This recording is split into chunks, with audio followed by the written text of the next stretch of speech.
Olá, eu sou o pastor Darlan e você está prestes a receber no Senhor algo grandioso através da palavra declarada dele. Por isso, prepare o seu coração para aquilo que você irá receber. E antes disso, nós te pedimos, se inscreva em nosso canal e curta esse vídeo. O título da mensagem hoje é Peregrinos, mas escolhidos. Me deparei com uma frase estudando sobre a carta de Pedro e nós encontramos a seguinte indagação: só é feliz aquele a quem o mundo inteiro é como um país estrangeiro. Só é feliz aquele a quem o mundo inteiro é como um país estrangeiro. Frase de Hugo de São Vito, do século XII. Nós encontramos essa verdade. Peregrinos são aqueles que andam e viajam por longas distâncias e por longo tempo. Homens e mulheres que não podem chamar um lugar aqui de seu. Homens e mulheres que aqui nesse tempo presente não conseguem encontrar um lugar no qual pode dizer apropriadamente: aqui é o meu lugar. Peregrinos são homens e mulheres viajantes, que sempre estão em uma jornada. E ao se deparar com essa frase, essa declaração de Hugo, ele nos traz uma verdade: só é feliz aquele que nesse mundo inteiro sempre se sente como alguém se deslocando. Só é feliz aqui aquele no qual, ao olhar para esse mundo, e não consegue encontrar um lugar de ancoragem. Porque essa é a verdade para aqueles que se entregam ao Senhor. Só que quando nós olhamos o peregrino, que nós temos em nossa mente, os forasteiros, que muitas vezes andam sem rumo, sem um lugar certo para ir, nós podemos começar a nos perguntar: será que a nossa peregrinação é igual? Será que a nossa peregrinação é um andar sem rumo? Será que nós andamos como tateando no escuro, sem saber o onde e para onde iremos? Quando nós encontramos a palavra, nós sabemos que essa não é uma verdade que se aplica a nós. Mesmo que o nosso coração e as verdades da palavra nos chamem a viver uma vida sem fixar os nossos pés aqui e no agora, nós somos conduzidos e cuidado em cada momento dessa longa jornada. Somos chamados de andantes, viajantes, mas não somos como sem rumo e sem o cuidado. Andamos confiados na palavra do Senhor, nos conduzindo e cuidando a cada passo que nós damos. E nessa carta o apóstolo Pedro vai trazer a nós, ele vai trazer esperança, consolo, encorajamento para esse tempo meu e seu de peregrinação, nos revelando a respeito da nossa identidade em Cristo e de como o sofrimento faz parte desta identidade. Quando nós nos deparamos com a carta de Pedro, eu não sei se um dia você já se deparou para ler ela toda, espero que sim. Você percebe que Pedro está ao mesmo tempo orientando, ensinando, mas também consolando corações que sofrem a dor da peregrinação. Mas não é uma dor em vão, porque ele vai trazer para nós, ele não só ensina a identidade de Cristo, mas como o sofrimento faz parte dessa identidade. E é um convite para abraçar o sofrimento, amém, irmão? Aleluia, glória a Deus. Porque nos faz ser parecidos com o nosso Senhor e Mestre. E assim, convido a vocês a entrarem comigo nessa carta poderosa, amém, irmãos? Abra sua Bíblia comigo, 1 Pedro, capítulo 1, e eu quero pedir a vocês, fiquem com a sua Bíblia aberta, para que a gente possa examinar novamente a Escritura enquanto a exposição caminha. Hoje nós vamos ficar no verso 1 e no verso 2 da carta, e nós encontramos assim: Pedro, apóstolo de Jesus Cristo, aos eleitos, que são forasteiros da diáspora no Ponto, na Galácia, na Capadócia, na Ásia e na Bitínia, quase Betina, amém? Mas é Bitínia. Eleitos segundo a presciência de Deus Pai, em santificação do Espírito, para a obediência e a aspersão do sangue de Jesus Cristo. Que a graça e a paz lhe sejam multiplicadas. Pedro, de forma usual e normal às cartas, inicia o seu tratado com uma apresentação do remetente e apresentando o destinatário. Aqui eu não quero entrar, não é ponto para isso. Há discussões se é Pedro que escreve a carta por causa da riqueza da escrita. Porque você sabe o que Pedro era, amém, irmão? O que Pedro era? Um pescador dos nervosos e que andava com a espada.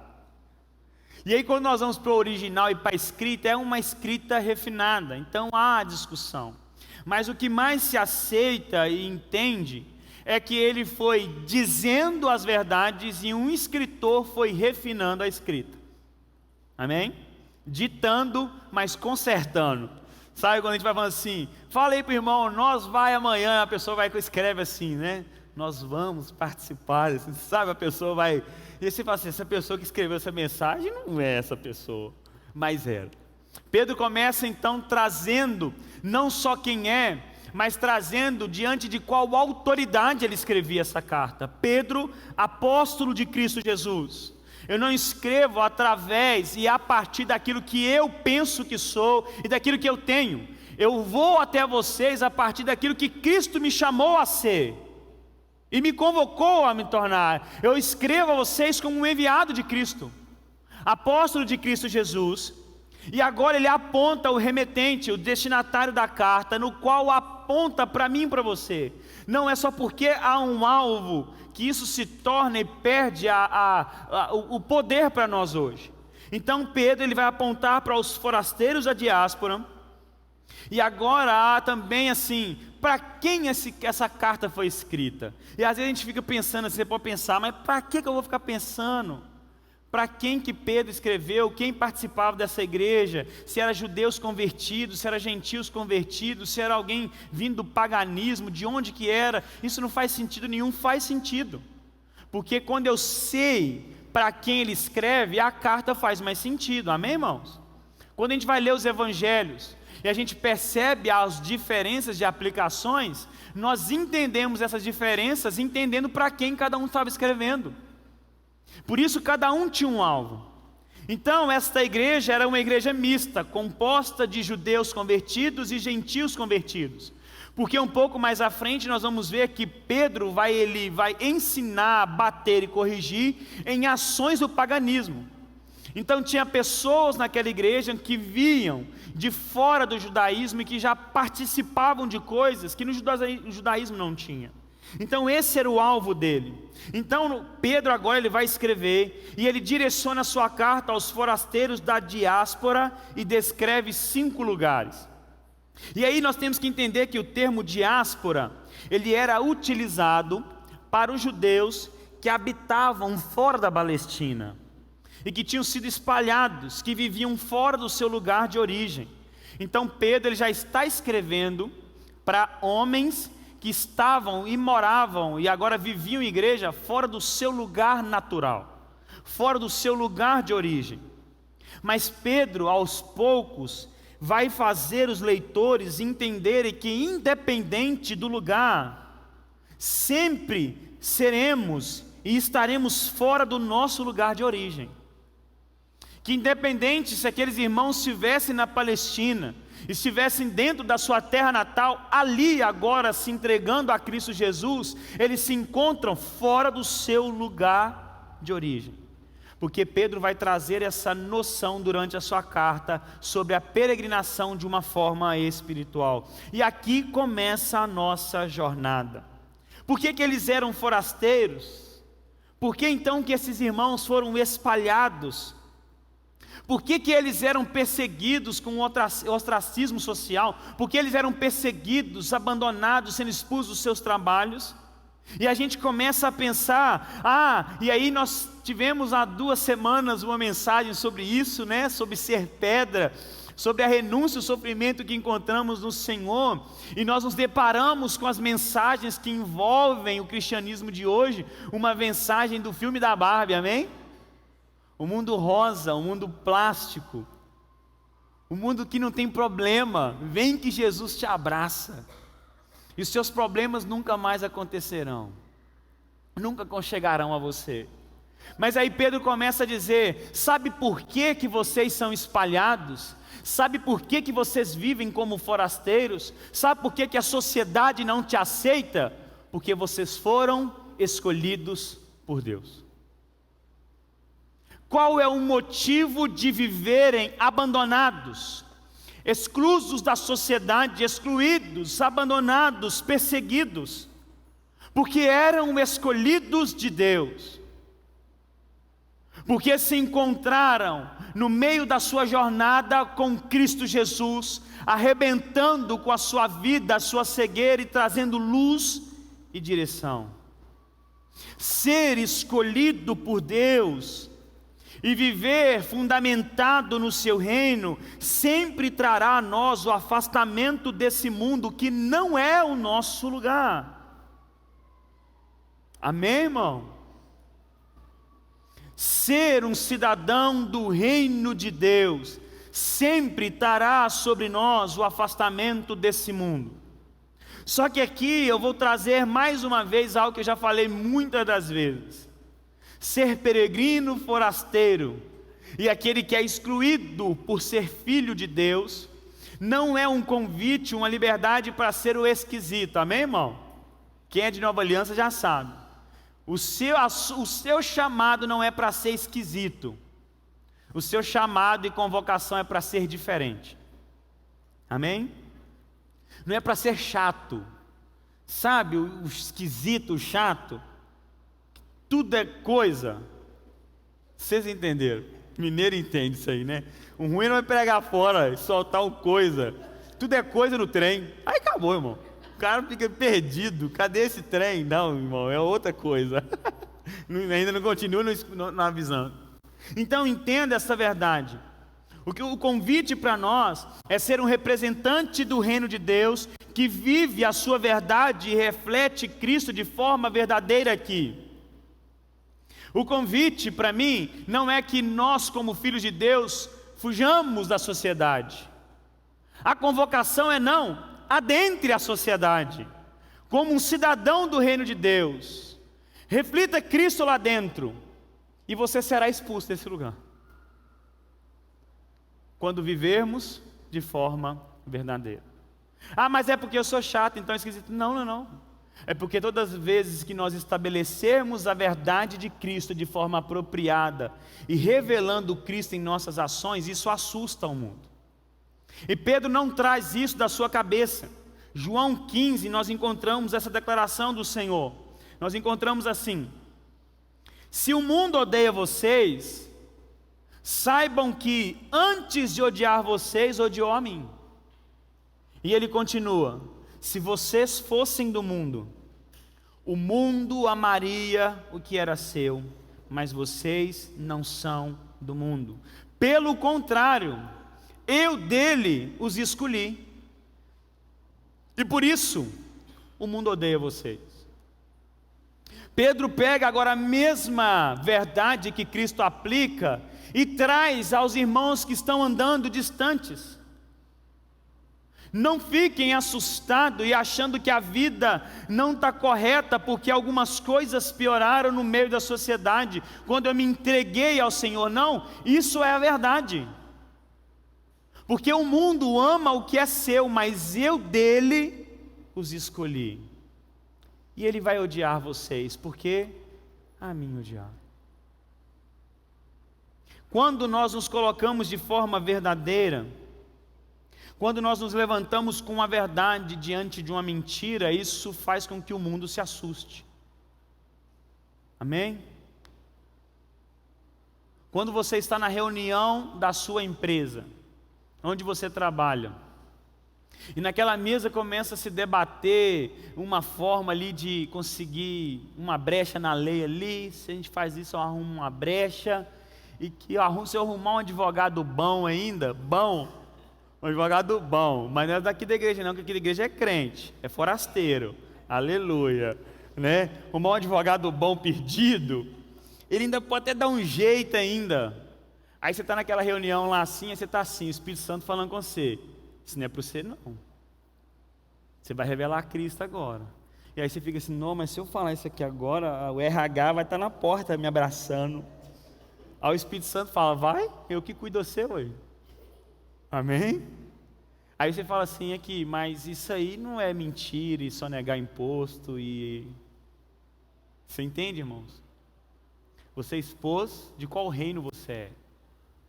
E nesse momento, vai se levantar contra você.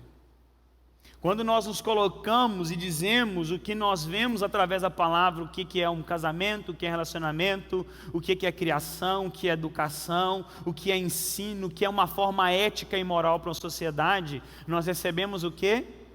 O afastamento da sociedade, porque estabelecemos o reino de Cristo Jesus. Então Pedro não tira essa verdade da sua própria cabeça, ele replica uma verdade vinda de Cristo. Então, como fomos escolhidos por Deus e agora somos habitação dele, o mundo irá nos odiar e rejeitar, e toda vez que a boa obra do Espírito de Deus te conduzir em qualquer situação, isso gerará um incômodo àqueles que estão próximos de você. E aí nós nos deparamos com a verdade que Paulo traz para nós em 2 Coríntios capítulo 3. Ele vai dizer assim: nós somos o bom perfume de Cristo Jesus. Nós somos aquele que leva a mensagem do Senhor, mas Paulo diz, só que para uns, nós somos como um cheiro de morte para a morte. E esse mesmo perfume, Paulo não está falando que muda o perfume. Paulo diz que essa mesma fragrância para outros é vida por vida. E chega um momento que ele diz, e quem é capaz de entender isso? É que quando então a verdade do reino de Deus ela é estabelecida e trazida, aqueles que se entregam e reconhecem a sua vida de pecado e necessidade de salvação, agora esse mostrar do reino de Deus é como vida para vida, é cheiro de vida para vida.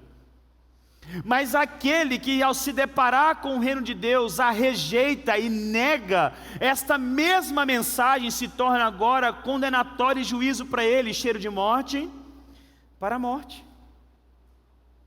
Por isso, como somos então forasteiros e peregrinos?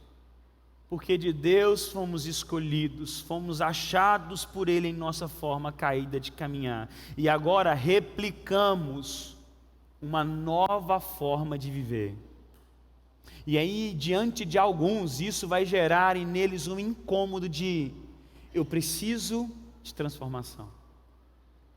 Eu preciso conhecer aquele que transformou Samuel. Cheiro de vida para a vida.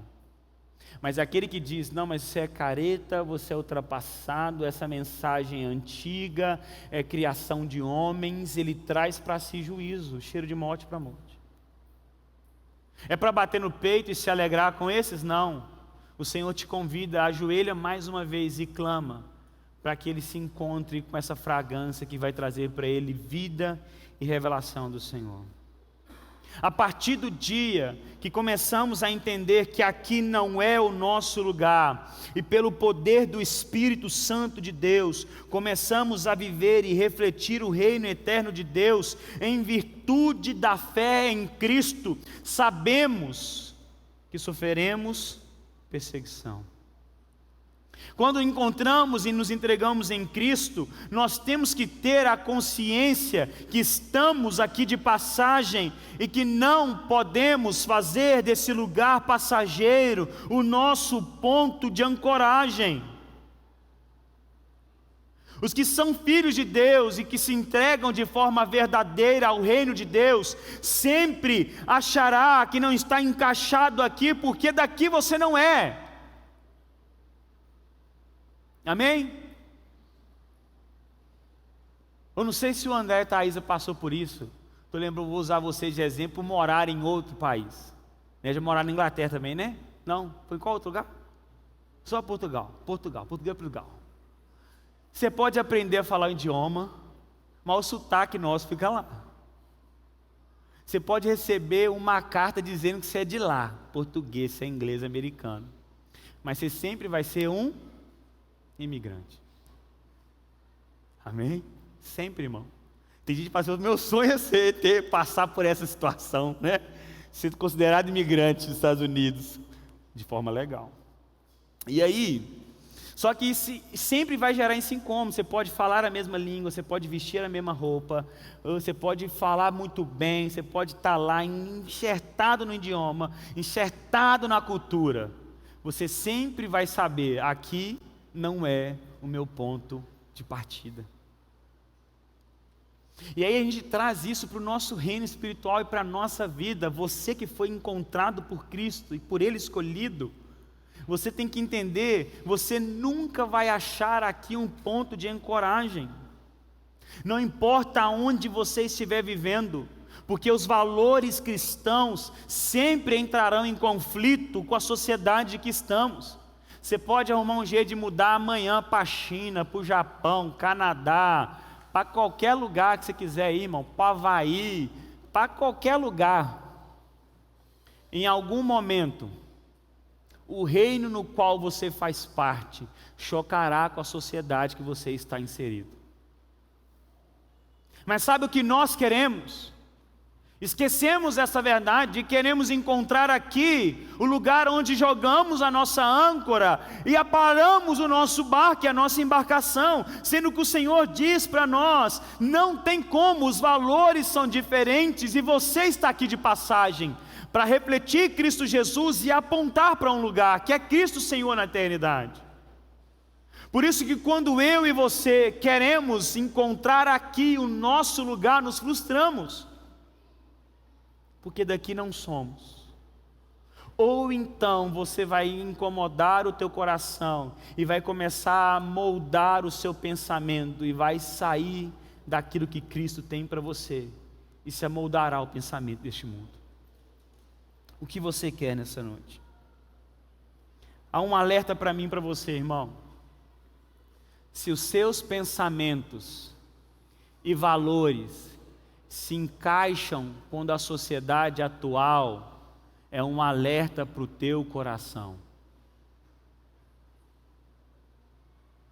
Se tudo que a sociedade diz que é bom, certo, e luta para nós, isso faz muito sentido para o nosso pensar, há um alerta para o meu e para o teu coração. Nós não somos daqui.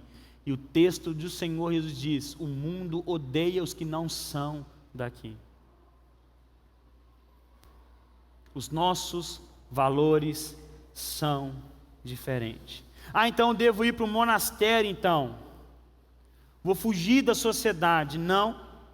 Nós precisamos nos portar como cidadão do reino eterno de Deus, em meio à sociedade caída, e com esta forma correta de viver, irá trazer para nós o afastamento da mesma, mas deixaremos uma semente do Senhor naquele lugar. Você é forasteiro, você não mora mais no seu ponto de origem, não tenta encontrar aqui um lugar de perfeita e plena habitação. Você não vai encontrar mais. Se você por Deus foi escolhido, encontrado por Cristo na caminhada, você não encontra esse lugar de descanso nessa sociedade, nessa jornada e no mundo caído que nós estamos mais.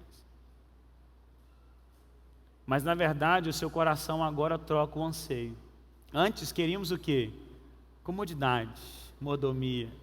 Eu queria o quê? Uma sombra e água fresca. Né, Denis? Queria ter umas terras igual o Denner, umas terras, uns Nelore, né? Que é fazenda. A gente vivia assim, né, irmão? Quer ter fazenda, quer ter carro, quer ter aquilo. Jesus vai e nos encontra.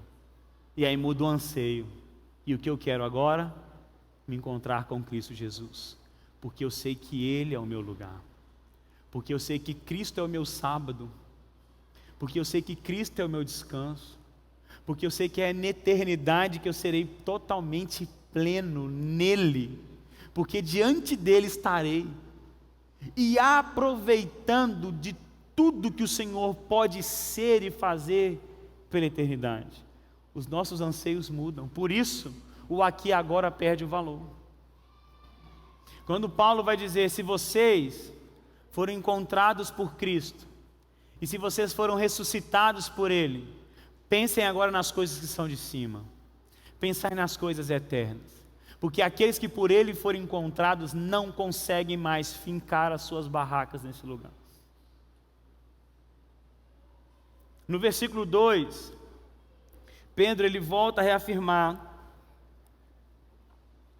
essa verdade sobre os filhos de Deus. Ele vai dizer, vocês são eleitos de Deus, segundo a sua presciência. Vocês foram escolhidos por Deus, porque Ele o conheceu de antemão. Paulo vai dizer a mesma coisa, Pedro vai dizer, encontramos essa verdade. E esse conhecer que Pedro vai trazer ao nosso coração, não é um simples fato do saber, mas é um conhecimento íntimo e profundo que nos dá um futuro redimido. É um conhecimento experimental, eu te conheço, eu não só sei sobre você. Só que o que nós sabemos, quando nós nos deparamos com essas palavras, nós nos perdemos, porque o que a gente faz? A gente quer trazer grandes homens de Deus da história da igreja, com as suas teologias, com as suas doutrinas para dentro do texto, e perdemos o sentido maior que Pedro queria trazer. Porque aqui, aí que a gente fica batendo na conversa, é eleito, presciência, foi antes, foi como, foi naquele, e aí Pedro aqui, Samuel, tem a declaração maravilhosa sobre a Trindade, e a gente fica perdendo por uma verdade que é só base fundamental para uma verdade poderosa. Pedro vai mostrar para nós como a Trindade se move na salvação. E a gente se perde naquilo que é secundário no texto. Pedro vai dizer, somos eleitos por Deus Pai. Demonstramos essa eleição pela santificação do Espírito de Deus para um fim. Então ele diz, vocês vivem uma condição para um algo. Pedro está apontando para o depois e a gente fica para trás.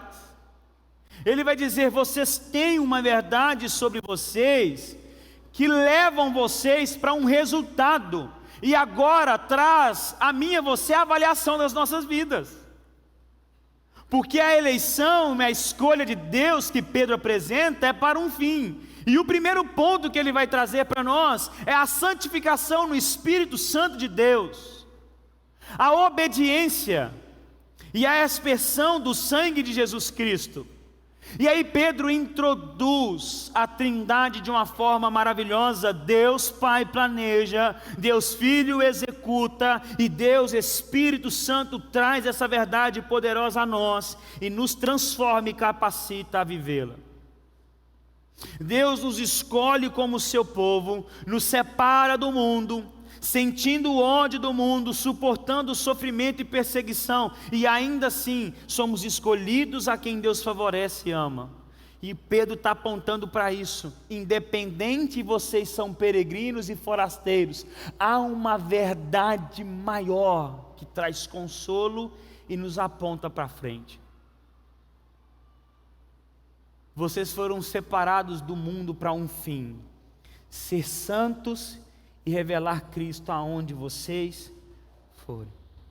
Pedro aqui traz duas lembranças aos irmãos da diáspora e uma confirmação da aliança que Deus faz com o povo de Israel, mas agora trazendo essa mesma verdade sobre todos que creem em Cristo Jesus e são povo de Deus. Quando Pedro vai falar sobre somos convocados, escolhidos por Deus para a santificação no Espírito Santo, para a obediência e a aspersão de Jesus Cristo, Pedro está retomando aos judeus convertidos agora uma verdade maior. Já estão experimentando uma verdade, e vocês gentios que chegam, vocês precisam de saber essa verdade que está em andamento. O que Pedro está trazendo para nós aqui, depois vocês vão chegar em casa, vocês anotam de um jeito aí, vocês vão ler Êxodo 24, do versículo 3 ao versículo 8, Pedro está trazendo essa mesma verdade, e não vai ser a última vez que Pedro vai fazer isso nessa carta. Qual que é a parte mais conhecida da carta de Pedro? Além do fogo ardente que está vindo sobre nós, vocês são o quê? Escolhidos de Deus, nação eleita, sacerdócio real, vocês são propriedade exclusiva de Deus. Lembra dessa passagem, irmão? Quando nós chegarmos lá, nós vamos lembrar, sabe o que é? Pedro não está tipo assim tirando, não, ele está falando assim, vocês estão sofrendo, mas entendam, vocês estão vivendo uma promessa de Deus. Pedro está linkando uma promessa lá de trás. Vocês um dia ainda serão nação eleita, sacerdócio real, povo de propriedade exclusiva de Deus. Aí Pedro está falando assim, olha aqui, aquela promessa está se cumprindo na vida de vocês. E Pedro faz a mesma agora, em Êxodo 24, 3, 8, quando Moisés está declarando a lei e as palavras de Deus ao povo, o povo vai dizer, fala o Senhor com você, e tudo que o Senhor falar, nós obedeceremos. O primeiro compromisso do povo para com a lei de Deus foi o que? A obediência.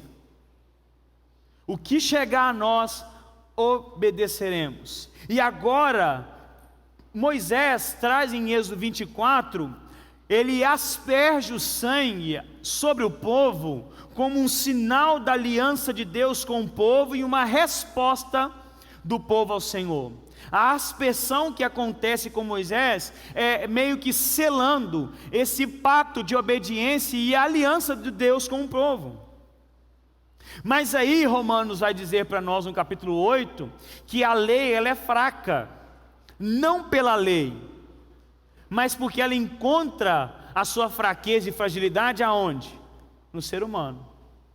Então esse pacto que foi feito um dia atrás, ele é quebrado porque a obediência à lei não é feita, porque o lado do homem é falho, por causa da sua carne pecaminosa.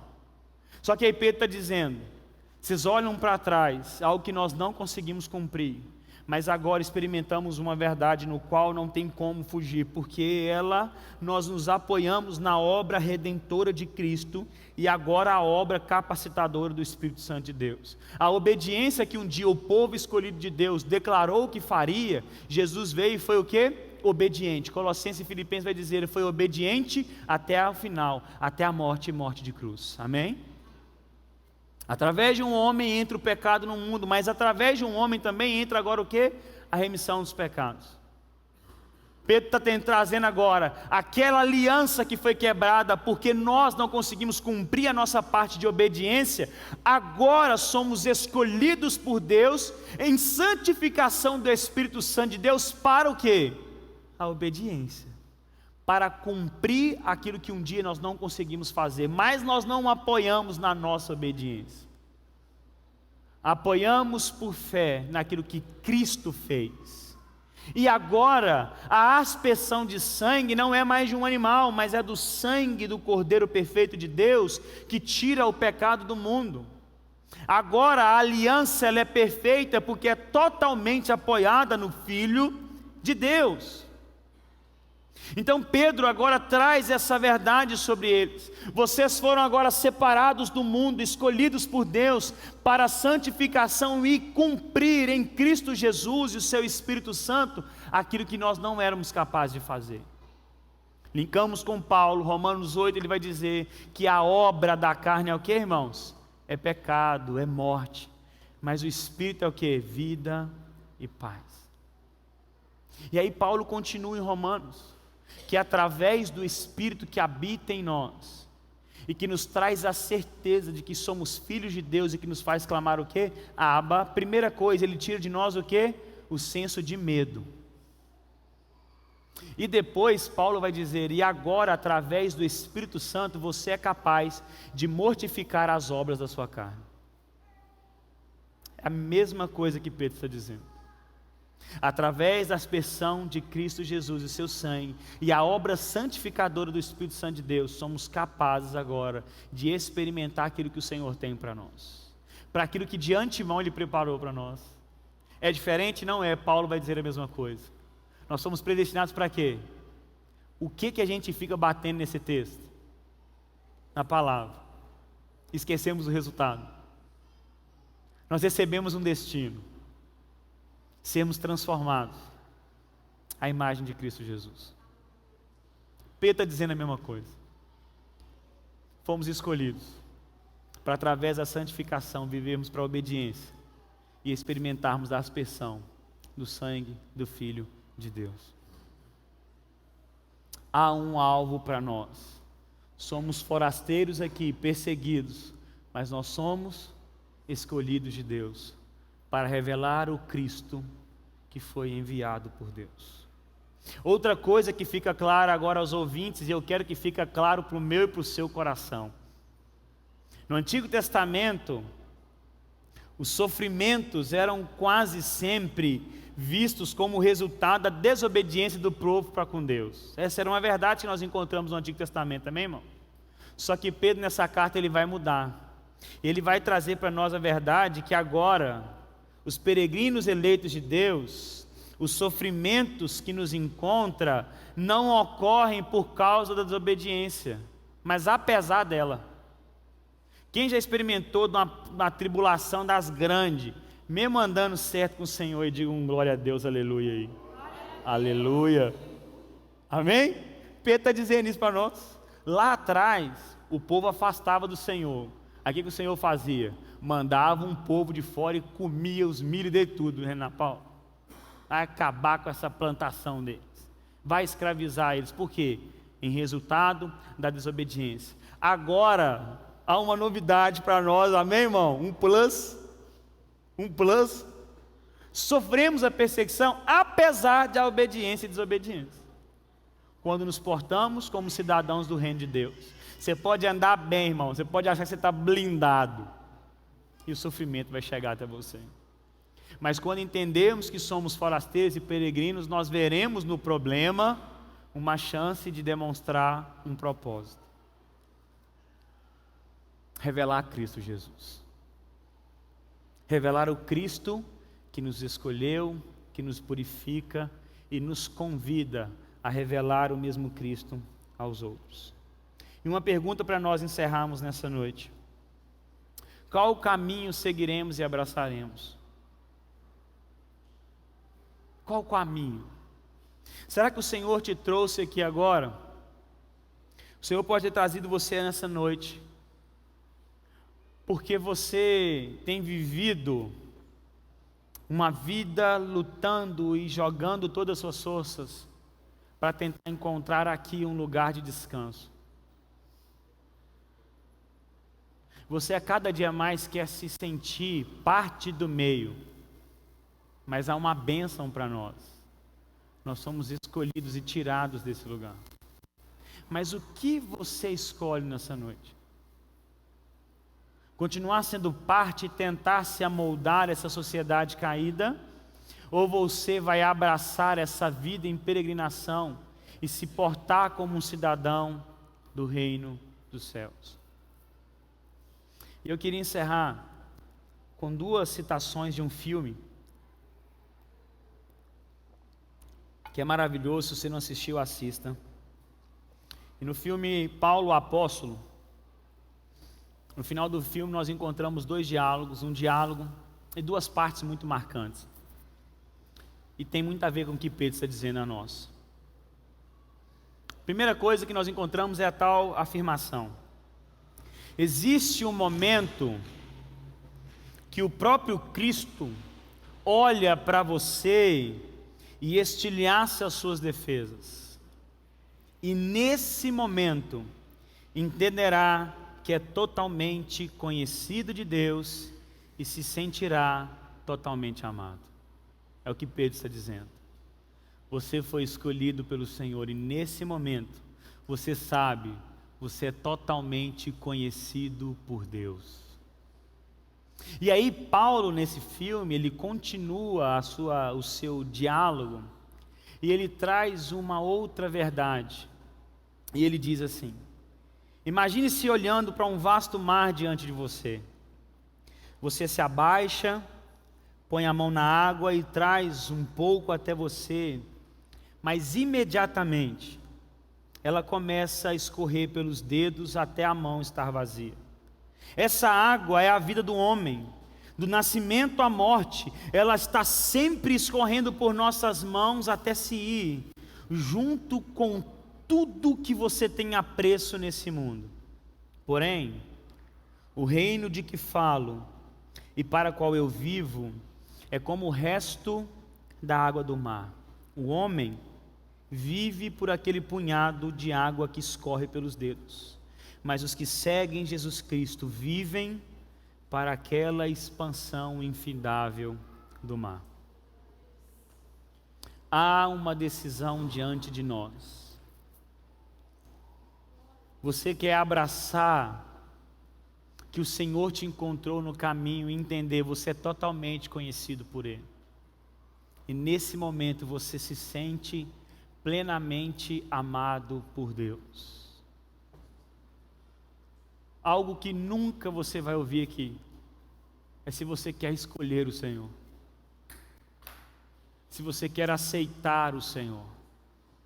A maior bênção que nós podemos e que pode ocorrer a nós é ser aceitos, escolhidos e encontrados por Cristo Jesus. A pergunta é: você quer negar esta escolha? E Pedro nos faz um outro convite.